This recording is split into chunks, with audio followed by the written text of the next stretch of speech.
el dragado es una actividad que se hace fundamentalmente, para no ser muy técnico, digo, a través de lo que implica la remoción de sedimentos, fundamentalmente en la cuenca del río Paraná, del lecho barroso, arenoso, que implica la rasuración del fondo y la extracción de todo ese sedimento para luego darle disposición final en otro sector.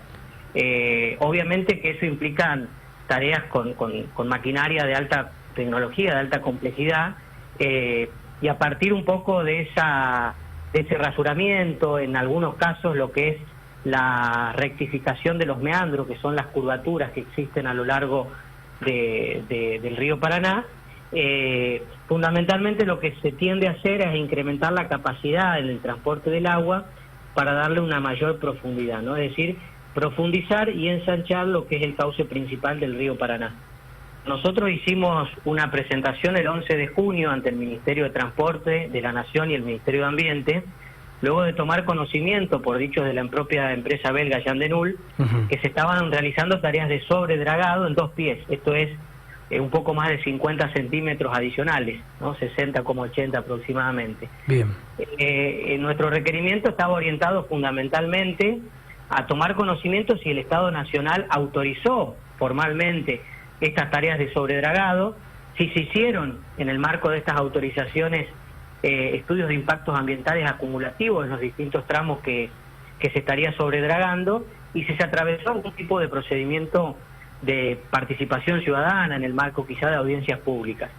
Todo esto fundamentalmente, Maxi, por entender que realizar tareas de estas características, de estas envergaduras, en la actual situación hídrica que atraviesa la cuenca del Paraná, constituye, bueno, nosotros venimos denunciando un crimen ambiental, porque realmente la remoción de estos sedimentos en la peor bajante, por lo menos de 1944 esta parte, sin evaluar estratégicamente los impactos socioambientales, es una falta grave por parte, obviamente, de la empresa concesionaria, pero también del Estado.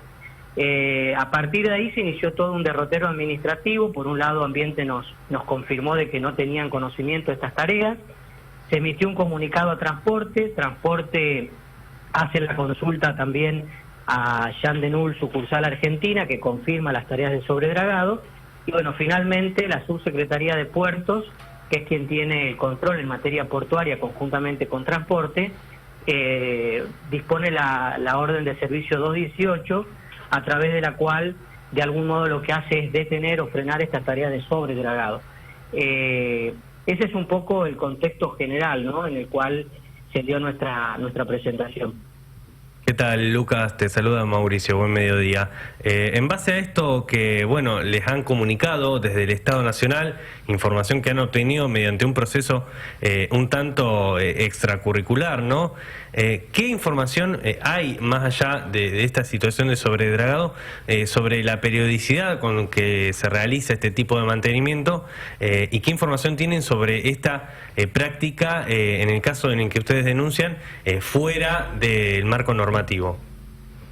Bueno, la información es escasa o es nula, Mauricio, porque precisamente logramos confirmar a través de este requerimiento que el Estado argentino no estaba en conocimiento, y fue lo que motivó en definitiva, como decía recién, la orden 218.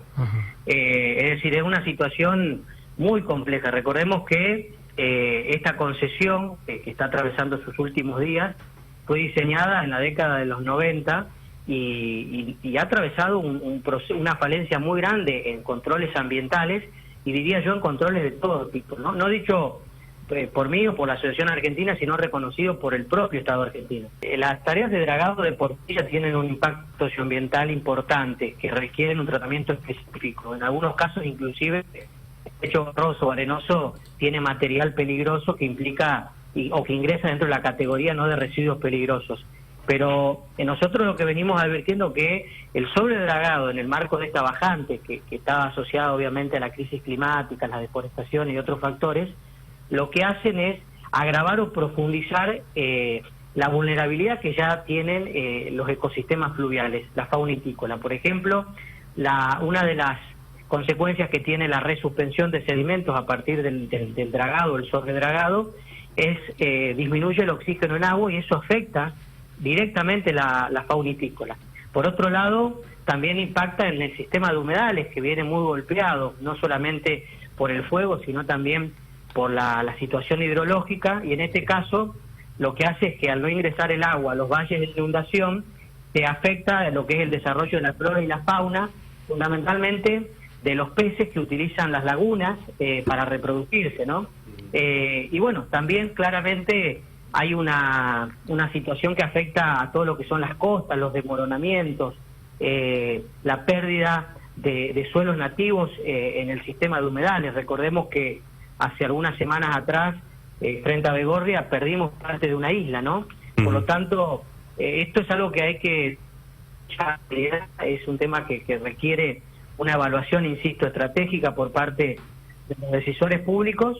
Y bueno, esta es una medida que de algún modo la celebramos, porque ingresa quizá como una primera idea hacia una ecologización que requiere todo el proceso de la denominada hidrovía Paraná-Paraguay.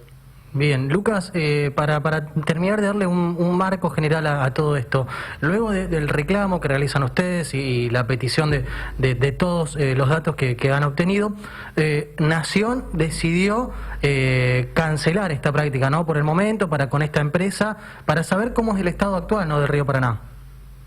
Bueno, lo que hace precisamente el Estado Nacional a través de la subsecretaría es suspender en rigor lo que está comunicando el Estado Nacional al concesionario, es que tiene la obligación de mantener los diseños de obra que oportunamente se hayan otorgado en el marco de las profundidades alcanzadas, los beriles y los anchos de solera. Es decir, hay un marco de concesión que está vigente, que está pasando su política de prórroga, y lo que le pone de algún modo es un efecto suspensivo.